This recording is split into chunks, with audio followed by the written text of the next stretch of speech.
So, it was good, y'all. It's been a while. Yes, we did lose to the Rams, and now I did record the sorrows of what happened afterwards, or actually as it was happening, my depression, but I felt that the audio was too fucking loud for my emotions to come through. I was gonna upload that, but you know what? It's a minor fuck up while recording. But I will say, you guys absolutely fucking, did that first video about the Seahawks really well. So I wanted to spin the block on this, concept and talk about what we need to do for the rest of the season to now be in contention for a Super Bowl. To either next year add like one or two pieces to come back and win a Super Bowl, or to win a Super Bowl and win right now. So without further ado, let's get right on to it. So let's start off with what we need to do right now as of the season, right? Now, I feel like the Rams game was definitely it definitely highlighted a lot of things that we did really well, but also showed us some of how much better we are a lot better than we think we are, right? And you might be thinking, but look, Sam Darnold had 4 picks. Now, the thing is, is it just Sam Darnold's fault that game? No, it wasn't, right? But the thing is, what we can do is break down what we saw in that game, right? For example, 2 of those picks were not his fault, right? Like 2 of those picks were genuinely, it's either the O-line's getting him rushed, and then it was it's just, is breaking down, and then he just throws a rushed pass. But I will say 2 of those where it's like, what the fuck is he throwing? Like, damn it, Sam. Like, are you seeing ghosts out there? You know what I'm saying? Like, you forget, if you know what I'm saying, like, you know how there's like that quote of him saying, I'm seeing ghosts out there. But anyways, right? So obviously we have things like that. But the thing is that, remember, that score ended with 29-19, right? And we had 19. Mind you, we had thrown the ball, given up the ball 4 times, 4 picks. They had 4 takeaways and only managed to win by 2, right? And you could say, what about but the kicker missed? Okay, whatever. I really don't. I'm not gonna really, in my opinion, I feel like you have managed to fail as a football team if your entire game relies on such a absolute 60-yarder field goal. There's a difference between being able to make it to a 40-yard field goal where it's like, okay, maybe you didn't fail, but if the W relies on that, right? Because overall, I could say that we also just played sloppy as fuck on offense, right? Not sloppy, but not the absolute best out of this Seattle team. I mean, JSN was still eating, but still, right? But for example, to say to turn around and anyone that wants to hate on our kicker, that's just ridiculous, right? Because the thing is that that's a 60-yarder, all right? Yes, our kicker is one of the most consistent in the league, right? We have a top 10 kicker, at least in my opinion. I think overall Seattle's special teams is grossly underrated, if we're being honest. But people don't talk about special teams as much as we should in the NFL or just any other football discourse out there.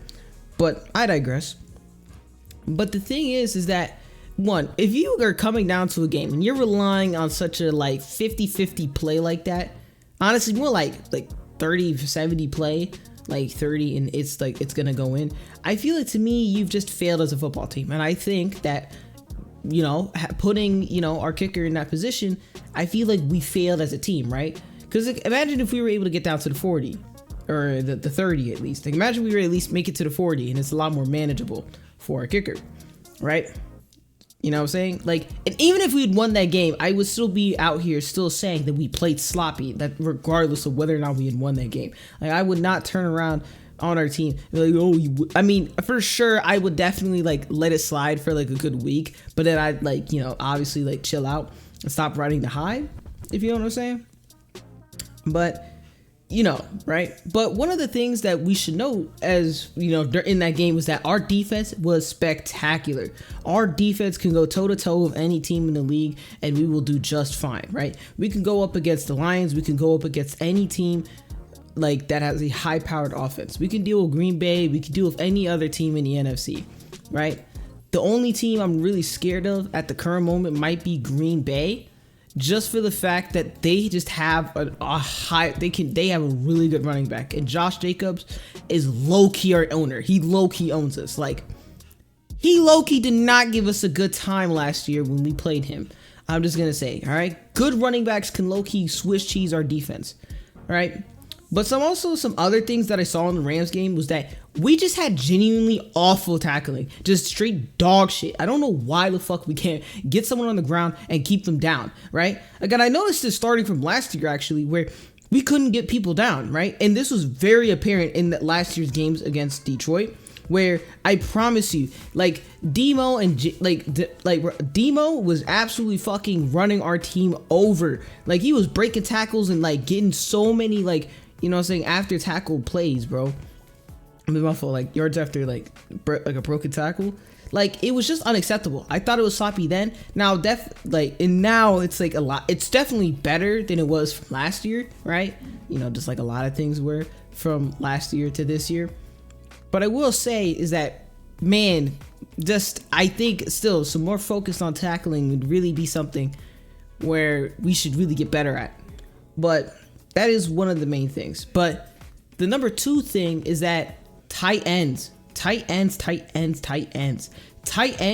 I mean receiving tight ends specifically, absolutely fry Seattle's defense. It is like, if you are an elite like receiving tight end, if you're a George Kittle of the sorts, a Travis Kelce, or any, you get the idea, Higbee, right? You're going to be fucking eating against Seattle, right? And for the life of me, I don't understand how we haven't been able to get a linebacker that could cover these tight ends.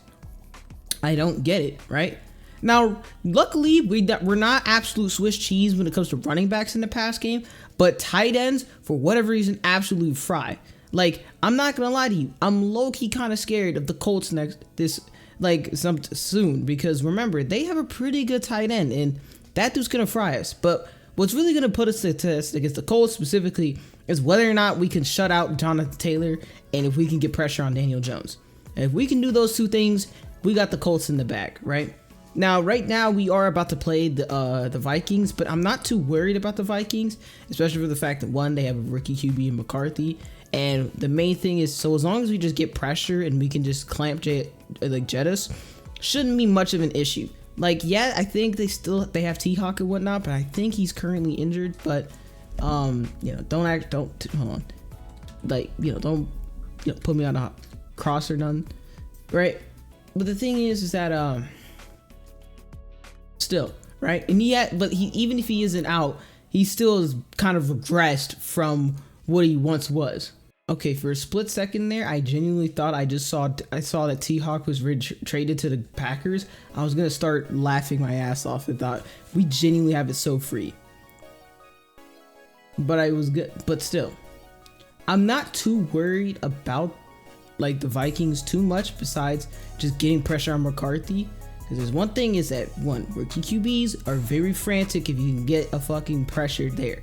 And that is actually one of our biggest strengths, is the fact that we get so much pressure without having to blitz, right? And that opens up a lot what you can do defensively, because if you can get pressure by just sending 4 guys every time, it could be real scary once they start bringing in 6-man rush, a 7-man rush.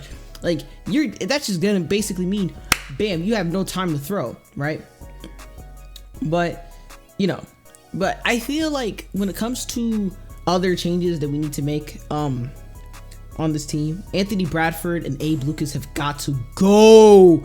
I don't care if they just get some random fucking dude off a free agent. I don't care if we get some random fucking dude from Ireland. I don't care. I just don't want to see those two ever block for our team. I swear they cannot stay on this team after this season. More so on Bradford. Okay, Abe Lucas maybe has some redemption. Some. I'm not gonna lie to you though. I'm saying he has some redemption, but I'm being generous here because he low-key cost us that game against San Fran. So I'm still salty about that shit. But overall, we get that they just gotta go, right? But also, one thing in the offseason, if we are going to make the push next year, is sign a linebacker that can cover tight ends. Just a coverage tight end that will clamp these guys down. So I should have made that note earlier. I will say the one last thing is stop fucking over K9. Just stop. Like, I don't get it. Like, someone in Seattle does not like Kenneth Walker Jr. and I do not get it. All right, I don't get it. Is it Junior or is it Kenneth Walker III? Oh, god damn it. It's the Kenneth Walker III. I'm an idiot. Alright? Stop. Just stop screwing him over. Either trade him to somewhere else where we can make a lot more use out of it, just because I think we should keep Sharps. Alright? I think Sharps is really good. And I think if he's given the keys to this offense, I think he could do more of an impact with the starting role than K9 could at the moment. At the moment. But I will say maybe he's not meshing with Kubiak, maybe it's personnel, maybe he's not meshing with the O lineman. I don't know what it is. Alright? But either they need to fix that shit with K9 or we just have to trade him. And honestly, I am an absolute K9 supporter. I want to keep K9. I really do. But if they're not willing to make it work with K9, whether if it's K9's fault or if it's ever somebody else, then we have to cut our losses and just trade him. All right, we need to cut our losses and trade him for either someone that is a side grade, or someone equivalent, or someone that we can make better. Do I know who that person is? I don't know. But if we're gonna try to make him work, I will say, definitely, if we're gonna try to keep him, we need to incorporate him more in the pass game, because he's absolutely eating out there. He's genuinely eating in the pass game. Like, I promise you, I feel like that explosiveness is really when he's on the outside, right? Like, yeah, there are times where he can go inside and then cut loose and then break off for 20 yards, but it feels like he gets a lot of his majority of his explosive plays comes from whenever he's used in the passing game. So if we're going to use him, keep him, then I feel like I want to see that change to be done. And for the final thing is, I want to see better use of our tight ends. I think in the pass game, I think AJ Barner's doing great, but I feel like we can't just be Barner. You know what I'm saying?